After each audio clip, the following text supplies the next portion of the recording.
Good evening student, welcome to R S academy.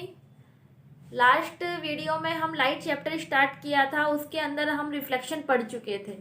Okay, आज हम बात करेंगे, आगे कंटिन्यू करेंगे चैप्टर को, जिसमें हम बात करेंगे रिफ्लेक्शन की। ठीक है, तो हम बात कर रहे हैं आज रिफ्लेक्शन की। रिफ्लेक्शन होता क्या है? ओके, तो सबसे पहले तो जान लेते हैं कि रिफ्लेक्शन होता क्या है। जब क्या होता है, बेंडिंग ऑफ लाइट होती है। क्या होता है? बेंडिंग ऑफ लाइट, उसी को क्या बोलते हैं? रिफ्लेक्शन बोलते हैं। अब देखिए, बेंडिंग ऑफ लाइट कैसे होगी?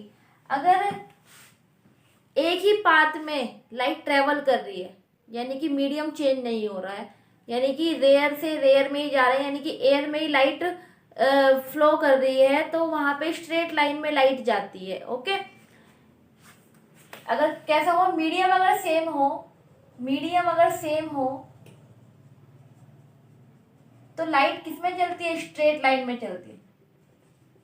ओके, लेकिन क्या होता है अगर मीडियम क्या हो जाए? डिफरेंट हो जाए। डिफरेंट मतलब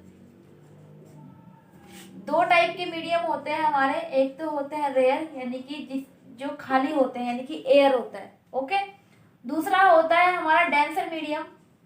डेंसर मीडियम में क्या होता है? कुछ भी हो सकता है, हमारा ग्लास हो सकता है, वाटर हो सकता है हमारे पास, ठीक है, कुछ भी हो सकता है हमारे पास। यानी कि रिफ्लेक्शन क्या होता है? बेंडिंग ऑफ लाइट, यानी कि जब क्या होता है, लाइट अपने पाथ से चेंज हो जाती है।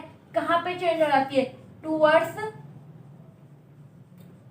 द नॉर्मल, यानी कि नॉर्मल की साइड को क्या हो जाती है? बैंड हो जाती है। तो वो क्या कहलाता है? रिफ्लेक्शन कहलाता है हमारा। ठीक है, और इसमें क्या होता है, मीडियम अगर सेम रहे तो स्ट्रेट लाइन में जो लाइट होती है वो फ्लो करती है, स्ट्रेट लाइन में मूव करती है। इसलिए जो मीडियम डेंसर, रेयर से डेंसर में जाती है, तो वहां पे क्या होता है, लाइट टूवर्ड्स कहाँ की साइड को हो जाती है? नॉर्मल की साइड को बैंड हो जाती है। क्लियर है बात?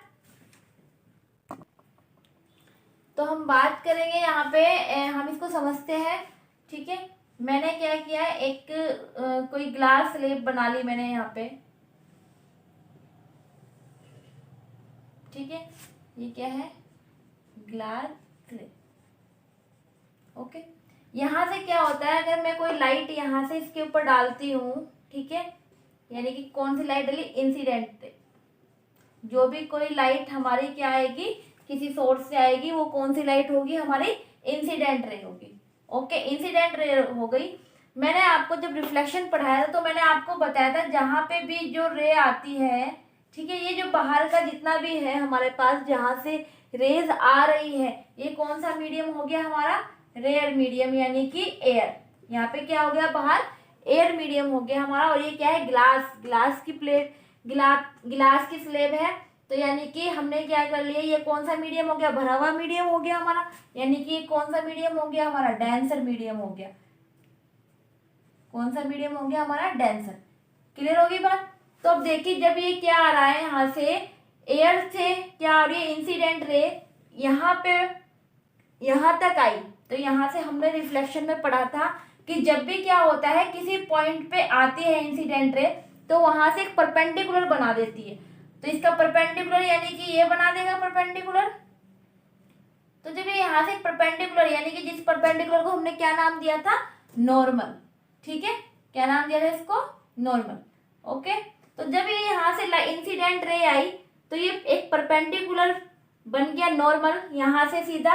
और अगर लाइट जाती है, अगर ये यहाँ पे भी एयर होता, यहाँ पे भी एयर होता, सेम ही मीडियम होता, तो क्या होता? लाइट यहाँ से आती और सेम ऐसे जाती, लाइट जाती कि नहीं जाती? ऐसे जाती। लेकिन क्या हो रहा है, लाइट ऐसे ना जाकर कैसे कर रही है? हमने अभी क्या पढ़ा कि रिफ्लेक्शन क्या होता है? Bending of light. Bending of light होता है जो कहां पे बेंड करता है? टुवर्ड्स द नॉर्मल, यानी कि नॉर्मल की साइड बेंड कर देगा। यानी कि लाइट ऐसे आ रही है, ऐसे ना जाकर कैसे कर देगी? यहाँ पे नॉर्मल की साइड क्या हो जाएगी? बेंड हो जाती है। क्लियर है बात? ये कौन सी रेज होती है? हमारी रिफ्लेक्टेड रे। क्लियर है यहाँ तक बात? अब देखिए, लाइट इंसिडेंट रे ऐसे आई और नॉर्मल की तरफ क्या हो गई, बैंड हो गई, यही क्या कहलाता है, हमारा रिफ्लेक्शन कहलाता है। इसको हम अपनी जनरल लाइफ में एग्जांपल्स में ले सकते हैं। बहुत बार हमने अपने घरों में देखा है कि हम बाल्टी के अंदर कोइंस वगैरह डालते हैं या स्टिक वगैरह डालते हैं, तो हमें क्या होता है, अगर हमने बाल्टी के अंदर स्टिक डाली है तो हमें, जब हम उसको ऊपर से देखते हैं तो हमें जो स्टिक होती है वो थोड़ी क्या रहती है, थोड़ी हमें तिरछी नजर आती है।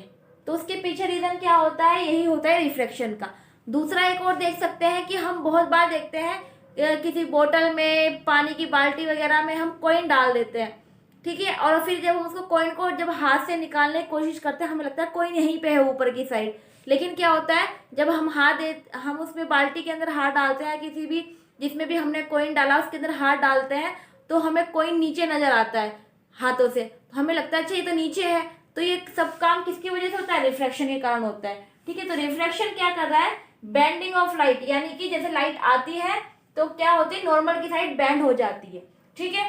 जहां पे ये टकराएगी यानी कि यहाँ से फिर एक नॉर्मल बन जाएगा। हमें पता है जब भी क्या होता है, एक पास से दूसरे पास में रेज जाती है, तो जब मीडियम चेंज होता है तो वो एक जिस पॉइंट पे से निकलती है या जिस पॉइंट पे आती है वहां पे एक नॉर्मल बना देती है, ठीक है। जैसे यहाँ पे एक नॉर्मल बनाया, ऐसे ही जब यहाँ पे ये बाहर निकल रही है रेस तो यहाँ नॉर्मल बनेगा। अब क्या हुआ, अब देखो लाइट यहाँ से आई, यहाँ पे बैंड हो गई, लेकिन जब ये कौन सा, डेंसर से रेयर, जब डेंसर से रेयर के अंदर जाएगी तो जिस एंगल से यहाँ पे, यानी कि जो ये एंगल बनाया है यहाँ पे इंसिडेंट एंगल, ठीक है, और जो ये रिफ्लेक्टेड एंगल है, जो इंसिडेंट एंगल है, तो जो यहाँ पे जो एमर्जेंट रे जाएगी, यानी कि रे फिर से दोबारा से क्या जाएगी, यहाँ से सेम एंगल से, यानी कि जो एंगल इंसिडेंट होगा वही कौन सा एंगल होगा, इमर्जेंट एंगल होगा, यानी कि ये वाला एंगल और ये वाला एंगल कैसा होगा, इक्वल होगा, यानी कि ये क्या करेगी, नॉर्मल से दूर हटेगी, ओके। तो यानी कि ये वाली जो एंगल बनता है वो इमर्जेंट एंगल, और इस रेस को क्या बोलते हैं, इमर्जेंट रे। क्लियर है बात यहाँ पे, यानी कि incident angle equal to angle of emergent, ये दोनों इक्वल होते हैं। और यहाँ पे जो क्या होता है, जो एंगल आर होता है वो क्या होता है, छोटा हो जाता है किसी कंपैरिजन में, इंसिडेंट ऑफ एंगल की कंपैरिजन में, ओके। तो हम अब इनकी लॉ की बात करते हैं, लॉज ऑफ रिफ्लेक्शन क्या कहता है। फर्स्ट लॉ क्या कहता है, इसके टू लॉज होते हैं इसके भी। तो पहला लॉ कहता है incident ray, normal ray and the reflected ray lies on a same plane, यानी कि हमें इसको लिख देती हूँ यहाँ पे, incident ray, normal and reflected ray lies on a same plane। Clear है बात, incident ray, normal ray and reflected ray lies on a same plane, clear है। दूसरा जो इसका हमारे पास जो लॉ है वो क्या है, एंगल ये और एंगल ये का क्या होना चाहिए, रेशो, यानी कि sine i upon sine r equal to mu. Mu क्या है यहाँ पे, रिफ्रैक्टिव इंडेक्स। इसको यहाँ पे इसने लॉ के नाम से भी जाना जाता है। तो मैंने बच्चों यहाँ पे क्वेश्चन लिख लिया है रिफ्रैक्टिव इंडेक्स का, जो sine i upon sine r के अकॉर्डिंग सॉल्व होगा, ठीक है। तो यहाँ पे देखिए क्वेश्चन है, calculate the angle of incidence of light ray incident on surface of a plastic slab of refractive index √3 if the angle of refraction is 30 degree. अब देखिए हमें क्या बोला कि कैलकुलेट करना है incidence of light, angle of incidence यानी कि एंगल आई हमें कैलकुलेट करना है, ओके। हमें रिफ्रैक्टिव इंडेक्स वो सॉरी रिफ्लेक्शन का जो एंगल है वो दे दिया है, कितना दे दिया है रिफ्लेक्शन का एंगल, 30 डिग्री। रिफ्लेक्शन है सॉरी, यहाँ पे रिफ्लेक्शन का जो एंगल है वो दे दिया है कितना है, 30 डिग्री, यानी कि एंगल आर हमें कितना दे दिया है, 30 डिग्री। ओके, और रिफ्रैक्टिव इंडेक्स हमें दे दिया है कितना, √3। ठीक है, यानी कि म्यू हमें दे दिया है कितना, √3। हमारे पास फॉर्मूला क्या था, mu equal to sine i upon sine r. Okay, अब देखो ये हमें निकालना है, साइन आई हमें निकालना है, यानी कि एंगल ऑफ आई हमें निकालना है। ठीक है, यानी कि ये पोर्शन हमें सॉल्व करना है और ये पोर्शन हमें दिया हुआ है, म्यू की वैल्यू हमें दी है तो हमने म्यू की वैल्यू रख दी √3 यहाँ पे। ओके, साइन आई हम एज इट इज लिखेंगे और साइन आर की जगह हम क्या लिखेंगे, 30 डिग्री, यानी कि साइन 30 डिग्री। ओके, मैथमेटिक्स में आपने पढ़ा होगा साइन की वैल्यूज। ठीक है, कि साइन 0 होता है, साइन 30 1/2 होता है, साइन 45 1/√2 होता है, साइन 60 हमारा होता है √3/2 एंड साइन 90 होता है हमारे पास 1। ओके, ये वैल्यूज आपने पढ़ी होंगी मैथमेटिक्स के अंदर, sine cos ten coat cosec ये सब की।